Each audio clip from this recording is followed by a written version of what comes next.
மகிழன் சயனி திருமணத்திற்கு பிறகு 8 மாதங்கள் ஆகிறது. அவள் கருவுற்றிருக்கிறாள். வளைகாப்பு முடிந்து தந்தை வீட்டுக்கு வருகிறாள். அவளுக்கு மாம்பழம் என்றால் உயிர். தந்தை விதவிதமான பழங்களை வாங்கி கொடுத்தார். சயனி தோழிகளுடன் நதிக்கு குளிக்கச் செல்கிறாள். நன்னன் வீட்டு மாமரத்திலிருந்து பழம் நீரில் மிதந்து வருகிறது. அதை எடுத்து சாப்பிட்டு விடுகிறாள் சயனி. இதை அறிந்த மன்னன் மகிழன் கோசர் எவ்வளவு சொல்லியும் கேட்காமல், கர்ப்பிணி என்றும் பாராமல் அவளுக்கு மரண தண்டனை அறிவித்து விடுகிறார். கோபத்தில் மகிழன் அரசனை கொன்று அவனும் இறந்து விடுகிறான். கர்ப்பிணியை கொன்றதால் நாட்டில் மழை இல்லாமல் பஞ்சம் ஏற்பட்டுள்ளது என்று மக்கள் நினைத்து சயனிக்கு சிலை செய்து அவளை வழிபட ஆரம்பிக்கின்றனர்.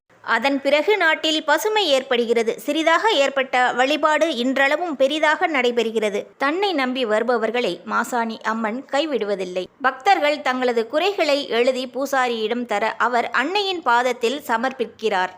அன்னையும் அவர்களது குறைகளை நிவர்த்தி செய்கிறாள்.